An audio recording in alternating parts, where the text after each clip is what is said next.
This is Mommy Beluga Investing. Halo, kembali lagi bersama saya Rati di Mami Beluga Investing. Di video kali ini, saya akan mencoba memberikan update untuk kinerja terbaru saham Singapura, yaitu Singapore Airlines dengan simbol C6L atau C6L. 2 tahun terakhir merupakan tahun yang sangat sulit bagi industri travel dan tourism ya, pariwisata secara umum. Dan Singapore Airlines terkena imbasnya juga, tidak terkecuali dari kesulitan ini. Oke, kedepannya kita berharap dengan meredanya COVID-19, industri ini akan kembali bangkit dan Singapore Airlines kembali bangkit juga.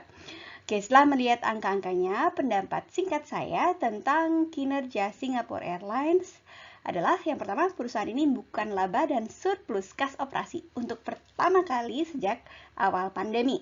Yang kedua, menimbang ketahanannya selama krisis dan kebangkitannya yang relatif cepat ya. Saya lumayan tertarik untuk mempunyai sedikit saham perusahaan ini. Oke, gimana saya sampai ke kesimpulan seperti itu? Ikuti terus analisa saya sampai terakhir ya. Channel ini juga tersedia dalam versi podcast melalui Anchor FM, Spotify, Google Podcast, Apple Podcast, dan platform podcast lainnya. Jangan lupa juga untuk subscribe ke channel ini supaya saya lebih bersemangat untuk membuat video-video seperti ini. Seperti biasa, disclaimer ya, ini video amatir dengan riset amatir. Tujuannya untuk mendokumentasikan perjalanan saya untuk belajar mengenai investasi saham dari awal. Kalau yang punya masukan, silakan tulis di komentar. Apa yang saya kemukakan channel ini jangan dianggap sebagai nasihat keuangan ya. Mohon melakukan risetnya sendiri sebelum membuat keputusan keuangan dan investasi. Seperti biasa, disclaimer ya, ini video amatir dengan riset amatir. Tujuannya untuk mendokumentasikan perjalanan saya untuk belajar mengenai investasi saham dari awal. Kalau yang punya masukan, silakan tulis di komentar. Apa yang saya kemukakan channel ini jangan dianggap sebagai nasihat keuangan ya. Mohon melakukan risetnya sendiri sebelum membuat. Dikutip dari situsnya, website resmi Singapore Airlines, berikut adalah sejarah singkat Singapore Airlines. Penerbangan pertama Singapore Airlines atau kemudian bernama Malayan Airways Limited terjadi pada tanggal 1 Mei 1947, ya, 2 tahun setelah kemerdekaan Indonesia. Kemudian di tahun 1963, Federasi Malaysia terbentuk dan pada tanggal 16 September di tahun tersebut dia terbentuk ya. Oke, untuk memperingati hal tersebut, Malayan Airways Limited diubah menjadi Malaysian Airways Limited. Kemudian pada tahun 1966, Malaysian Airways Limited berubah menjadi Malaysia Singapore Airlines atau MSA pada bulan Mei tahun 66. Kemudian di tahun 63 dulu ya ke Malaysia Singapore Airlines. Sekarang lompat ke tahun 1968. Sarung kebaya itu dirancang oleh couturier Prancis yaitu Pierre Balmain dan menjadi pakaian khas untuk Singapore Girls atau kalau menurut standar Indonesia ya, pramugari atau flight attendant dari Singapore Airlines. Di tahun 1972, kemudian perusahaan dibagi menjadi split menjadi dua maskapai, yaitu Malaysian Airlines System dan Singapore Airlines, seperti yang kita tahu sekarang. Sebuah perusahaan, Singapore Airlines cukuplah besar ya. Perusahaan ini terdiri dari passenger service, cargo, repair, maintenance, dan sebagainya. Berarti yang dilayani bukan cuma passenger service ya, maskapainya Singapore Airlines itu saja. Tapi memang layanan yang paling beken, paling terlihat adalah ya Singapore Airlines sendiri, Silk Air, dan Scoot ya. Silk Air mulai beroperasi pada tahun 1989 sebagai Tradewinds Airlines dan kemudian 1 April 1992 menjadi Silk Air. Ya, pada tanggal 28 Januari 2021, Silk Air masuk menjadi bagian dari Singapore Airlines. Sedangkan untuk Scoot, ya, perusahaan ini maskapai ini didirikan oleh Singapore Airlines sendiri pada tahun 2011. Laporan tahunan Singapore Airlines tahun 2021 mencatat 2 pemegang saham terbesar, yaitu 1. ya, Napier Investment Private Limited dengan persentase 33,25%. Berikutnya adalah Temasek Holdings Private Limited dengan persentase 22,16%. Yang ketiga yaitu di sini ditulis juga Tembusu Capital Private Limited dianggap memiliki sekitar 994 juta saham di mana anak perusahaannya termasuk Napier Investment Private Limited memiliki interest in the company ya. Sahamnya dipegang oleh Napier Investment Private Limited yang merupakan anak perusahaan dari Tembusu Capital Private Limited. Berdasarkan informasi yang tersedia pada tanggal 3 Juni 2021, ya 44,14% saham biasa yang dikeluarkan perseroan dimiliki oleh publik. Oke. Tilik ya, sedikit ya. Napier Investment Private Limited adalah anak perusahaan dari Tembusu Capital Private Limited. Selanjutnya, Tembusu Capital Private Limited adalah anak perusahaan dari Temasek Holding Private Limited. Oke. Terakhir ya, Temasek Holding Private Limited sepenuhnya dimiliki oleh pemerintah Singapura. Napier Investment menjadi pemegang saham teratas saham Singapore Airlines sejak 8 Juni 2020 melalui right issue. Jadi secara tidak langsung mayoritas saham dari Singapore Airlines dimiliki oleh pemerintah Singapura melalui kepemilikannya di Temasek Holdings ya, Temasek Holdings ya, Private Limited. Oke, begitulah ya sekilas tentang kepemilikan perusahaannya. Sekarang kita lihat kinerja dari perusahaan ini. Oke, untuk mengevaluasi kinerja Singapore Airlines, di sini saya punya grafik yang lebih ramai daripada biasanya. Saya plot 3 lapis informasi.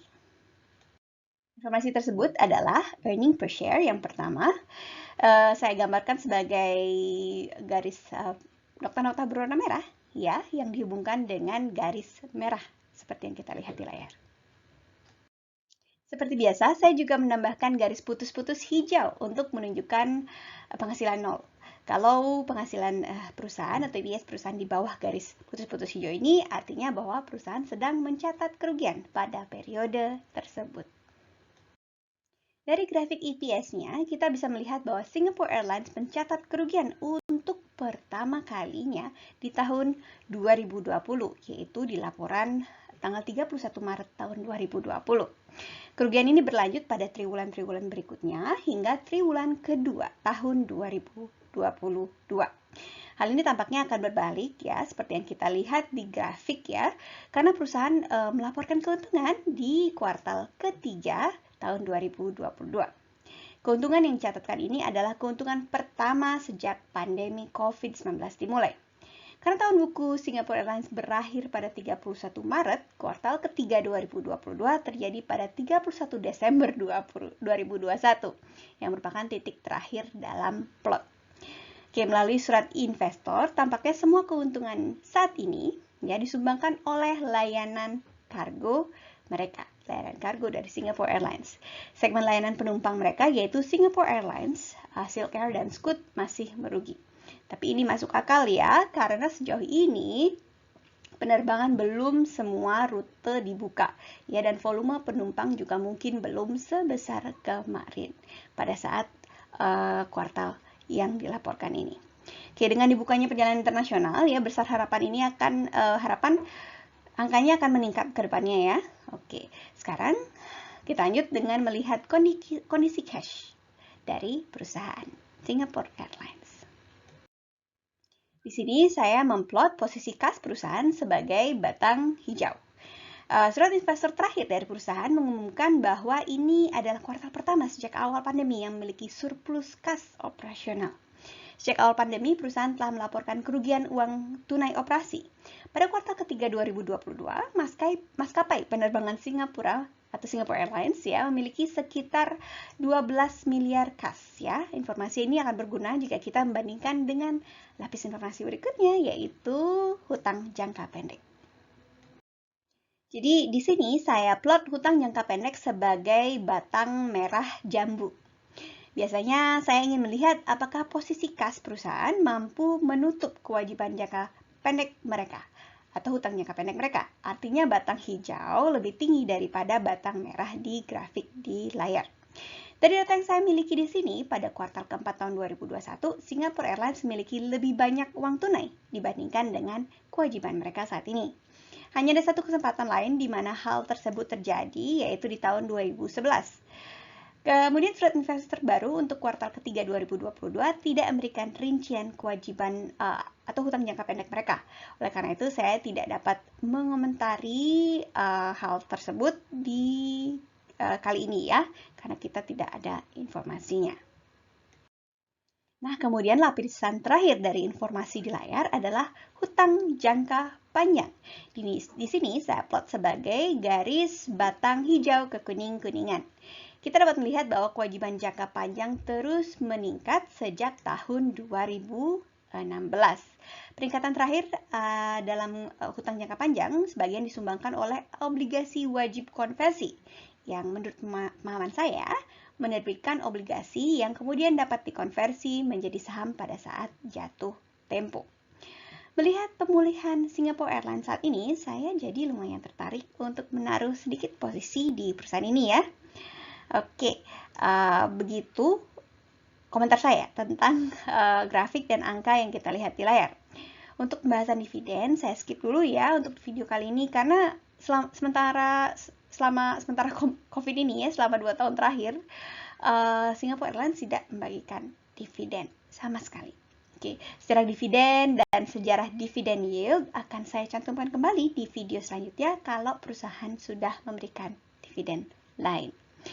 Nah, sekarang untuk saya, pertanyaan selanjutnya adalah, apakah harga perusahaan saat ini cukup masuk akal untuk saya?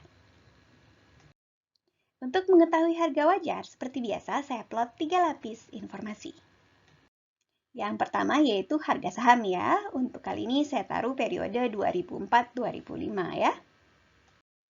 Kemudian adalah yang garis hijau putus-putus ini adalah harga di PE atau Price to Earning Ratio 10. Yang berikutnya di kuning kehijau-hijauan ini adalah harga di Price to Earning Ratio 15. Terakhir adalah harga di Price to Earning Ratio 20 yang saya gambarkan di sini sebagai garis merah putus-putus ya di layar. Oke, mari kita lihat sekarang di layar ya lebih dekat.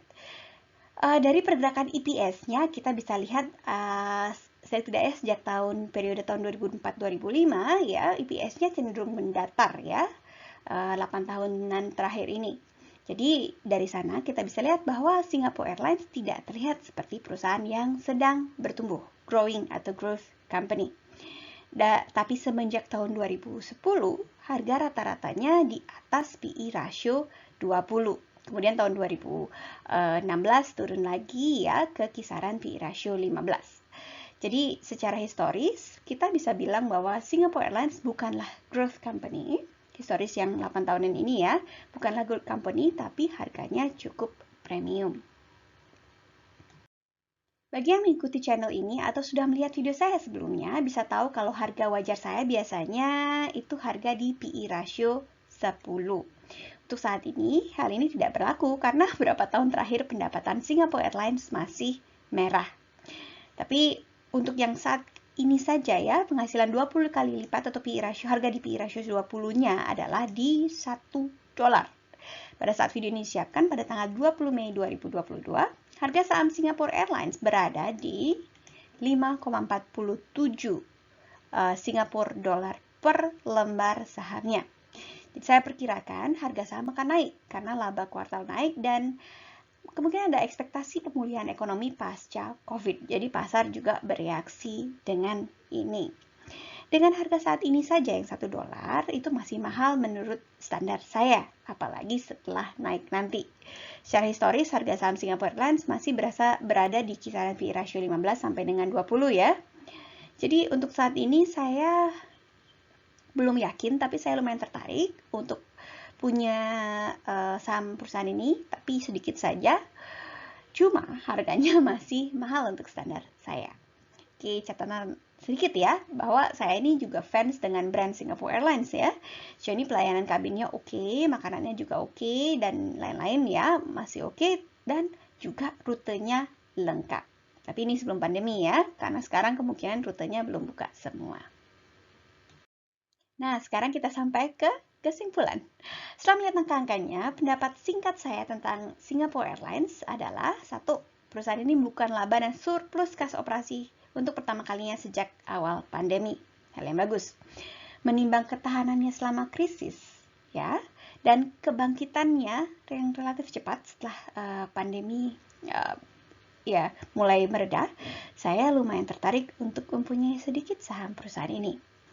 Tapi ada catatan ya, kalau Anda menonton video saya sebelumnya tentang perjalanan dan strategi investasi keluarga saya, target saya untuk perusahaan-perusahaan adalah mendapatkan dividen yield sekitar 6% dari saham-saham saya. Dengan mendapat yield seperti ini, target saya akan bisa pensiun dalam waktu sekitar 6 tahun ya, jadi pertengahan 40. Jadi secara umum, pertimbangan negatif saya tentang perusahaan ini, bukannya perusahaannya negatif, tapi untuk saya sendiri, pertimbangan saya sendiri, jadi saya nggak terlalu tertarik untuk perusahaan yang tidak memberikan dividen yang cukup tinggi seperti Singapore Airlines. Tapi saya masih melihat-lihat, saya tunggu ya, dan masih saya lihat-lihat perusahaan ini. Dan catatan satu lagi ya, sebelum saya tutup kesimpulan ini, bahwa dari segi EPS-nya, Singapore Airlines tidak terlihat growing. Jadi saya juga tidak terlalu bisa mengandalkan pertumbuhannya dari memegang sahamnya. Oke. Ya, sebelum saya tutup, saya juga mau mengingatkan bahwa channel ini juga tersedia dalam versi podcast melalui Anchor FM, Spotify, Google Podcast, Apple Podcast, dan platform podcast lainnya. Jangan lupa untuk subscribe ke channel ini. Itu berarti banget buat saya. Buat Anda tidak masalah ya, cuma tinggal klik. Tapi buat saya berarti sekali karena akan makin banyak kemungkinan ya subscribe dan like ya. Makin banyak orang yang bisa melihat video ini. Jadi saya bisa lebih bersemangat untuk membuat video-video seperti ini. Oke, terima kasih udah nonton dan sampai ketemu di video-video saya berikutnya. Oke, bye-bye.